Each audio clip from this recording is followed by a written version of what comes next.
Muy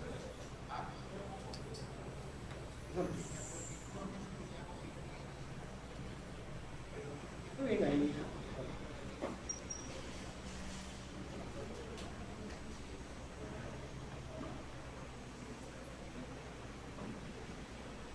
¿Te ayudo acá?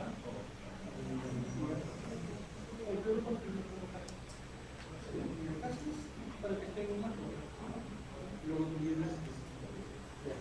Bueno, muy buenos días. Estamos con el tema de la hibridez ahora. Y empezamos. Quería agradecer a las autoridades de la Universidad Nacional Mayor de San Marcos, ¿no? Su decano, el doctor Fernando Orellana, y la directora de la Escuela de Psicología Organizacional y la Gestión Humana, la doctora Miguel de Paredes, para facilitar nuevos ambientes y hacer esta conferencia híbrida. Estamos en la nueva era. Quería presentar a las personas que nos han ayudado, ¿no?, en este momento. Y en primer lugar a mi ingeniero José Carlos Machicao, que con él vamos a compartir un espacio. Nos toca un tiempo a cada uno, vamos a estar muy restringido horario. Y Milagro de Rey, que es una estudiante de cuarto ciclo de Ingeniería de Datos, ¿no? Ingeniería de Software, y ella nos va a ayudar en la moderación. Y la moderación va a consistir en que no nos pasemos en el tiempo, en hacer algunas preguntas y que obviamente interactuemos. Ojalá que por vía YouTube haya algún tipo de preguntas y vemos cómo las podemos manejar. Muchas gracias a las personas que están aquí y un agradecimiento especial a Alex, que nos ha ayudado a mover, a hacer las cosas y facilitar.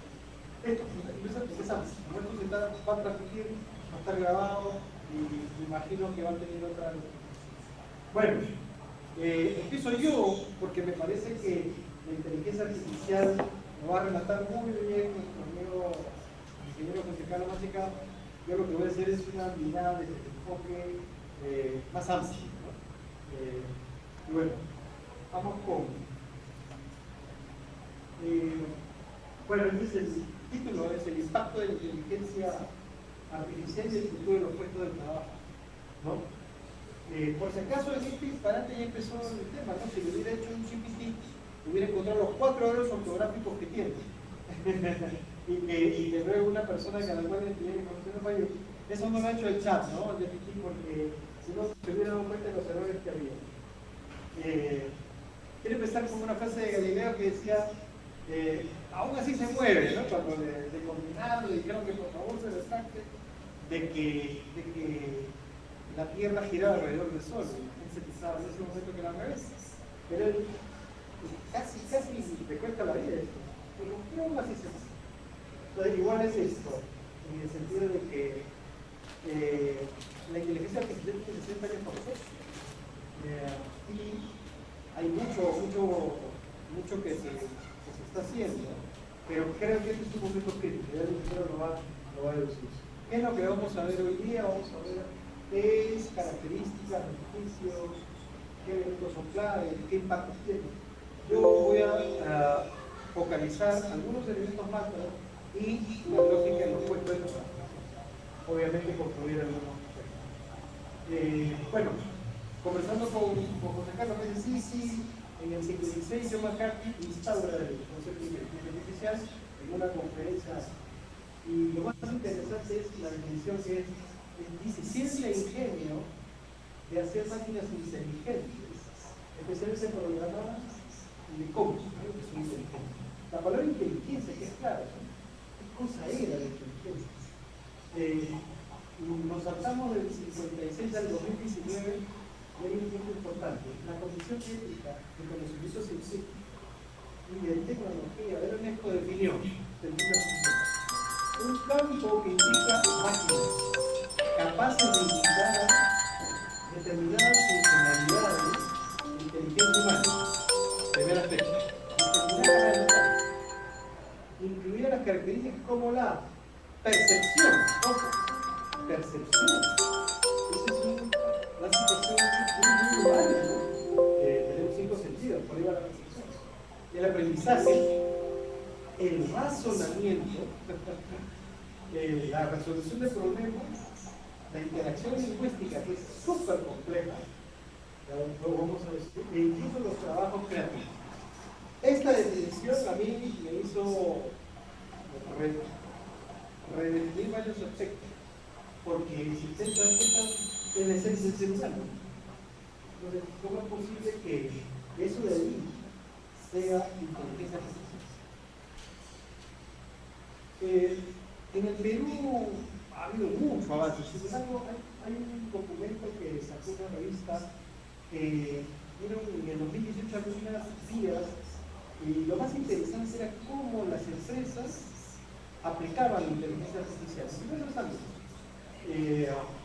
Era Oracle, era la actividad de CES, no sé si recuerdan esa actividad, cosas así. Era cómo se usa la Big Data, era cómo se manejan sistemas integrales de gestión, ERPs, SAP, eran las consultoras de Deloitte, y cada uno tenía un enfoque de cómo miraba la inteligencia artificial. Entonces, lo interesante en este reporte, digamos, era cómo ya había una aplicación, ya había unos números, ya había toda una noción. Esto fue pandemia. Y lo que hizo la pandemia es esto lanzarse. El otro documento que me parece importante es uno del CEPLAN. Y es un documento del año 2023, de este año, que saca los desafíos y oportunidades del CEPLAN, es un diagnóstico, es muy interesante. Y hay unos aportes de lo que son la inteligencia artificial, pero aplicadas al gobierno regional, al gobierno municipal y obviamente al gobierno central, el ejecutivo. Entonces, aquí está como cuál es la posición del Perú frente a eso. Eso es interesante que lo propongamos. Y ya empezamos con acá te estoy robando parte del show. Es una lámina donde está escrito Estados Unidos ha gobernado la inteligencia artificial de este tiempo. Oye, si quieren estamos aquí para que lo puedan identificar, ¿no? Sí, yo creo que sí, muy bien. Sí, porque no se van a perder Estados Unidos ha sido durante más de 2 décadas el pionero, el rey de inteligencia artificial. Pero qué curioso, el 2020 deja ser primero. China le gana. Por algo es eso. Lo que quiero notar nomás, y que al último lo van a ustedes distinguir, es que India es el tercero. Pero, ojo, India ha hecho todo un programa, luego que voy a detallar, es muy importante tomarlo en cuenta. Bueno, de ahí Reino Unido, Alemania, Italia, España, que digamos están mirando el tema, y bueno, es una parte satélite. Canadá, Australia, Corea, un poco satelitales, pero digamos son eficientes. Y le ha caído muy fuerte Japón y Francia. Algo han hecho ellos que han caído en la inteligencia artificial, en su dominio o su performance. Empiezo ya desde la psicología, un aprendizaje forzoso de la inteligencia artificial. Y este es uno de los artículos más interesantes que tenemos desde la psicología organizacional a la Big Data. Y este investigador, Vladimir y Jairo Borges, hacen un estudio de todas las investigaciones que se han hecho en la psicología organizacional y cuántas han utilizado Big Data y cuántas han utilizado inteligencia artificial. Esto es bien interesante este análisis.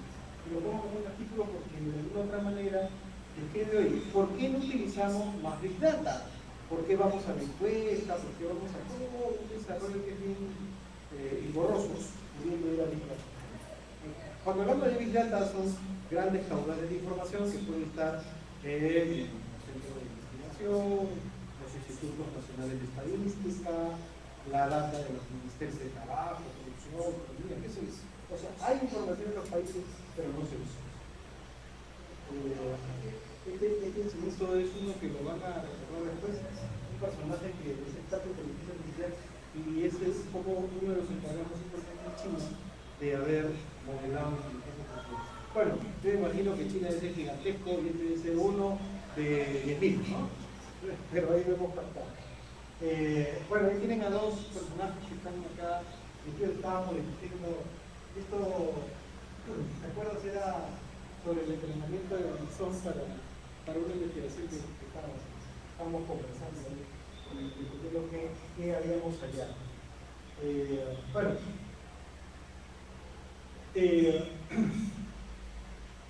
vamos al punto. ¿Qué pasa con las nociones de los puestos de trabajo? Queramos o no, el trabajo es fundamental para el ser humano. Y el trabajo casi es una forma de ir perfilando también la personalidad social. Entonces, no solamente un problema social, un problema económico, sino un problema individual. De hecho, renovar nuestro trabajo. Casi lo que nos significa. Y acá lo que ustedes van a ver es lo que está ocurriendo, es un solo ejemplo. Dice, Mark Zuckerberg es un correo de una empresa de bolsa y que informa a la gente, oye, cómo van tus acciones, etc. Entonces dice, oye, respecto a Meta, ¿no? Facebook, el CEO de Meta anunció que despedirá a 10.000 empleados y cerrará 5.000 puestos de trabajo, que aún han sido tomados a marzo 23, es el mes pasado. Y este plan se denomina el año de la eficiencia, se le llama al metaverso, y es para reducir costos. ¿Por qué? Porque ellos en la época de la pandemia contrataron muchas personas. Y esto además viene porque en noviembre del 22, noviembre, diciembre, enero, febrero, marzo, hace 5 meses, habían despedido a 11.000 trabajadores. Miren los números, ¿no? 11.000 más 10.000. Ya vamos 21.000 trabajadores. ¿Y esa gente dónde va a trabajar? ¿Qué va a hacer? Entonces, es bien interesante qué es lo que ocurre y es el inicio de lo que puede estar ocurriendo como fenómeno. Este es el ejemplo. Esto es una caricatura de lo que van a ver después. Y es, en la década, las primeras, tercera, cuarta década del siglo XX, ¿cuáles eran los oficios, las profesiones? Telegrafistas, mecanógrafas, taquígrafos, ¿no? Ayudantes de obreros, conductores de tranvías, pregoneros. Tú ni lo has visto, yo tampoco. Afilador de cuchillos, no sé si tú lo llegaste a ver, ese que calzaba con sus armonios. Pero miren la siguiente lista, ¿no? La del siglo XX, ¿no? Ya pongo vigilantes, sistema de circuito cerrado, cámaras, modelado de accesos, código de accesos. Ya no ves esa noción y es muy probable que eso se extinga en pocos años pequeños. Operadores de telefax y fax ya no hay. Digitadores, hay tecnologías OCR, están modificando. Los músicos de instrumentos físicos, ¿no? Todo está grabado y tú ves ahora un personaje en una consola y tiene todos los instrumentos. Ya no necesita tener la banda, ¿no? Almaceneros, con electrosistemas, ascensoristas, son hoteles de lujo, creo que hay ascensoristas. Traductores o intérpretes, correctores de estilo, de redacción, dibujantes arquitectónicos, agentes de viaje. ¿Cuántos nosotros por internet nomás compran cosas?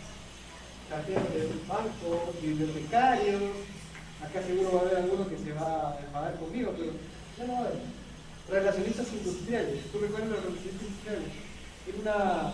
Era una profesión. La anularon. Cooperativismo. Existían. Ya no hay. Y vamos a otras cosas más sagaces. Policías de criminalística. Luego vamos a decir que peritos forenses. Muy bien, ¿y eso por qué? Bueno, cobradores, los gustos, ¿no? Eso porque va a pasar. ¿Y qué cosa avecinamos? ¿Qué cosa es? Bueno, disrupción en las profesiones de oficios. Hay una evolución muy acelerada. Algunas van a ser extintas, otras van a mutar, otras se van a adaptar. Hay una gestión exponencial del trabajo. A ver, mucha noción de velocidad. Vamos con las posiciones que... Primera concepción. Me dice cómo voy a decir. Esto por si acaso es un aproximado. Y cuando digo aproximado significa que no es que va a suceder lo que me están planteando acá, pero es muy probable que haya mucho riesgo en estas profesiones. No son todas, no es exhaustivo. extensiva de la lista, pero ayuda a entender algunos conceptos. Los médicos procesan información para el diagnóstico e intervención, ¿no? Y además de curar, sus habilidades motrices podrían ser superadas por los robots. Ya hay procesos de aprendizaje de robots en telemedicina. O sea, ya podría haber eso. Ya hay operaciones en distancia, ya hay varias cosas que van simulando algo que era intrínseco. De hecho, por ahí hay información acerca de que hay demandas de los colegios médicos de Estados Unidos sobre inteligencia artificial, qué es lo que van a hacer, se está moviendo muy fuerte. Y bueno, psiquiatría. Toda la información de las neurociencias estará en un solo sistema, ¿no? Actualmente el proceso depende de cada aprendizaje individual. O sea, si yo descubro un elemento, tengo que ser de a ella, etc. Y eso es alguien que hace el documento, alguien que traslada y así va a saber. Entonces, en inteligencia artificial todo esto está bien, solo en un ente de decidir, ¿no? Una máquina, un sistema. Cualquier cambio en la normativa del procedimiento en el diagnóstico de los sería de forma inmediata. Las ventajas también sería un clic si es que te equivocas. O sea, si dices que eso era locura y no lo era y lo metiste en los protocolos a miles, después utilizar esa hay un tal Vivek Bhatta, es un neurólogo del Silicon Valley, y él dice que hoy día tiene la posibilidad de reemplazar un diagnóstico. Sí, dice que puede ser más preciso en el análisis de datos, la sugerencia del diagnóstico puede ser mucho más preciso que un individuo. La trayectoria de un individuo no iguala a todo lo que puede tener un individuo.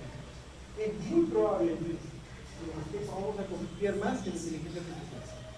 Por ahora, esto no es así, no le confiamos mucho, pero eso va a ir avanzando. Y dice, él prevé que eso no va a pasar más de una década. Una década es nada. No podría creer que voy a dar. Los médicos querrán detener esta inteligencia artificial que manda, agrede, todo, pero es propio de un cambio paradigmático, eso lo sabes. Para el caso de América Latina, nuestra sobrevivencia del sistema legal, de nuestras arrogancias, y cierto nivel de norma nos va a ayudar. En ese sentido, puede ser una oportunidad para que vengan nuevos tratamientos acá, para que discuten y luego psicólogos, nuestra profesión, ¿no? Bueno, en física la velocidad está clarificada, se determina qué es y ya está. Pero en psicología se discute la etiología, es decir, el origen, el trastorno de conducta, la psicopatología. Cómo procederse frente a ciertos diagnósticos y todavía tenemos escuelas, hay diferentes formas de cómo abordar. Esto dificulta la creación de sistemas inteligentes, porque siempre habrá un desacuerdo de la forma en que debería actuar el sistema de identificación. Sin embargo, los grandes avances en sistemas expertos y modelados podrían sustituir buena parte del trabajo de los psicólogos. Después, el entendimiento de las mentiras, la detección de la disonancia de los gestos, hay gente que lee gestos, el diagnóstico del mensaje verbal y su disonancia con el lenguaje kinestésico, el poder influencia en clientes, con imagen, pacientes, saber manejar esas situaciones, escucho empático, escucho funcional. ¿Qué va a pasar con eso? Sí, pero ¿cómo es que se necesita hacer eso? Porque el mismo hecho de necesitar una resolución cognitiva puede ser difícil. Sí, ya, pero ¿cómo es? Ya, a ver, lo que estamos previendo es muy importante. Lo que hace el modelo de chatbot es, tú supuestamente tienes un personaje, estoy imaginando una conversación en línea, claro, como se da ahora. En este momento hay personas que tienen psicoterapia a distancia, ¿no? Están en su pantalla. Es posible modelar una foto de mi persona en esa imagen, sí. Con calidad fotográfica, sí. En este momento, no te hablo mucho. Puedes modelar mis gestos, sí. Solamente que ese que está en la foto no soy yo, es un avatar. Y detrás de ese personaje está la imagen. En el otro lado está el paciente. Entonces tú dices, ¿cómo? De esa forma. Ahora, claro, la pregunta es, este personaje que está acá, el terapeuta famoso, ¿no? Que no estoy hablando ahorita, hablando de ese episodio. ¿Qué características podrías tener? Todo lo podrías hacer. Podrías crear psicoterapeutas con modelado de otros, así como los robots tienen estudios de cara perfecta, ¿no? Sí, y puedes crear lo más estático posible a los seres humanos. O sea, es posible eso. Ahora, la cuestión es que va a pasar para la gente que dice, no, ese es un robot, me contestó y ya se hizo un giro idiomático o hay algo que no, que podría sospechar. Lo mismo ocurre con tu terapeuta cuando dices, no me está dando una buena recomendación, igual sucede. Entonces, yo lo que creo es que está muy cerca. Lo que estamos viendo es cómo va a ser el impacto de la inteligencia artificial en esas profesiones. Entonces, yo creo que sí va a haber ese impacto y va a haber ese impacto. Porque es parte de lo que va a ocurrir. Ya que justo llega a esta parte en la que hay una similitud ya a un punto de un 90% con la realidad. Más, o sea, un poco más que ya dice, como que se pierde eso de que es real o sea, es lo orgánico y que es esta parte de lo virtual. En el caso de la virtualidad, sí, puede ser más preciso inclusive. Hay elementos, por eso digo peritos de criminalística, donde ya le han dado fotos hechos por inteligencia artificial y fotos hechos por fotógrafos y el perito no pudo distinguir. Hay elementos de voz que el perito no pudo deducir cuál es orgánico y cuál es creado. Si existe eso, Dios mío, el mundo que se nos viene es muy complejo y hay que ver cómo nos adaptamos a eso. Bueno, Goldman es el maestro de este estudio, trabaja en la CIA, es un psicólogo y es experto en estos temas y habría que ver cómo visualiza eso. Después, enfermera, ¿no? Acá habría que ver qué pasa con ese ordenamiento de las directivas, esas palabras de ánimo. ¿Podrán ser sustituidas? No lo sé. Lo que sí sé es que la asistencia quirúrgica, todo aquello que es reemplazable, y hay un elemento importante. El cansancio que puede tener una enfermera orgánica, humana, como sapiens, digamos, sí podría ser sustituido por un robot. Esa afabilidad, esa empatía, sí puede ser sustituido, porque el robot no se cansa, la enfermera sí. Pero esa cercanía, por eso hay límites que son muy interesantes. El cuidado por ejemplo,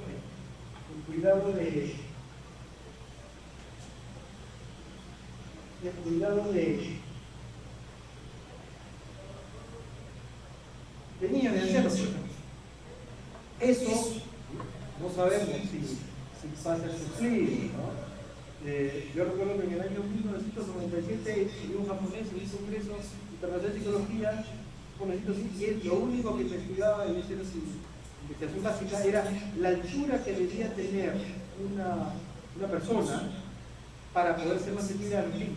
Y era bien interesante, por eso los robots son chicos, tienen 1,20 m, porque más grandes podrían ser muy dominantes, muy intimidantes para las personas. Eso es investigado, hay muchas cosas, pero la pregunta es, ¿esos cuidadores podrán ser sustituidos?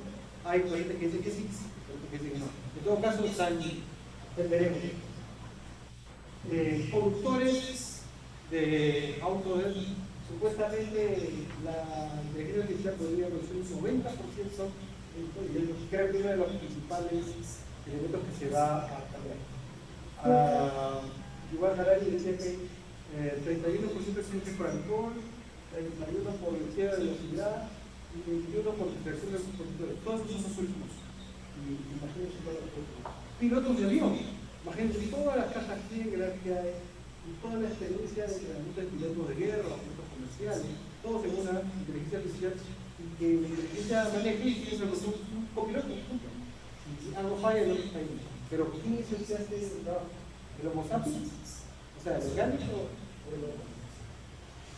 el banquero? En la banca hay reglas de muchos protocolos, protocolizados. El que te da el régimen de crédito, el área de riesgo, que te da los créditos hipotecarios. Todo eso puede ser sustituido.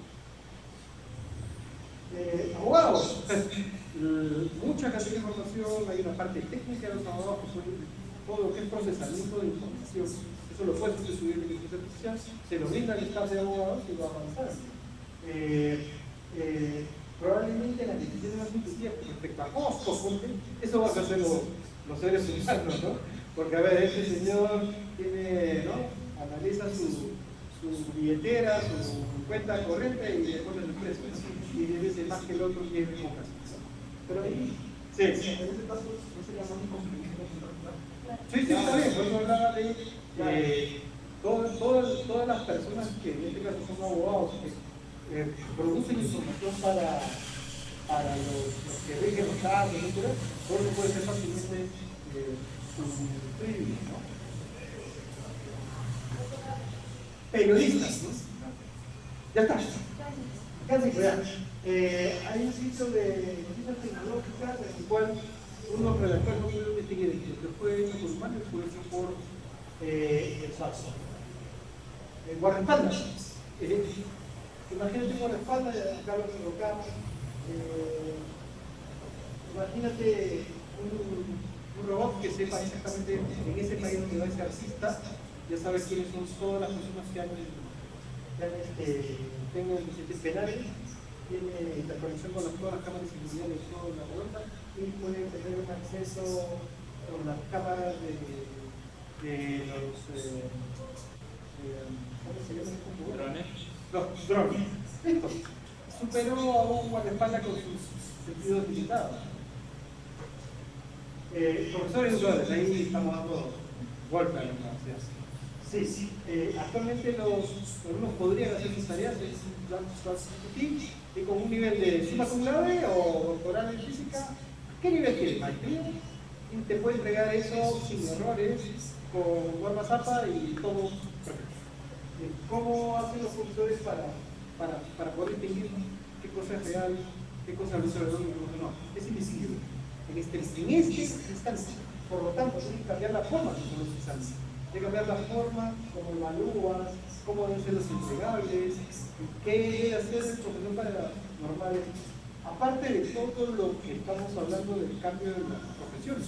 Por eso significa que tiene que cambiar currículos, tiene que cambiar todo lo que tiene que ver con el procesamiento de datos de las profesiones. ¿Ya? Van a notar todo. Hay unos desafíos éticos, y acá es bien interesante. Esto es un congreso equivocado, y ahí, por ejemplo, todos aquí tienen electricidad. ¿Cuál es el límite de la persona? ¿Dónde está el límite de la persona? ¿Qué pasa con el poder político o el poder económico? ¿Van a acceder a mejores inteligencias artificiales? ¿Qué pasa con el bienestar del desarrollo humano? ¿Qué pasa con el riesgo que existe? Bueno, hay todo un planteamiento ético detrás de esto a modo de gracia nomás, cuáles son las nuevas propuestas de trabajo. Hemos dicho cuáles se van a estar muriendo, pero cuáles son las nuevas. Community manager que ya lo conocen, gerente de transformación de experiencias, eso es data actual de un banco, tanatólogos digitales, psicólogos transpersonales, transgeneracionales, tal. Realmente esta es una caja de Pandora de lo que puede pasar.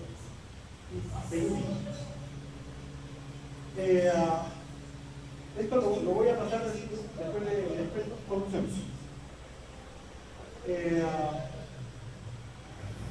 Yo quisiera dar el pase ahora a José Carlos, cosa que luego armamos un tejido de conclusiones para no relatar. Pero después hay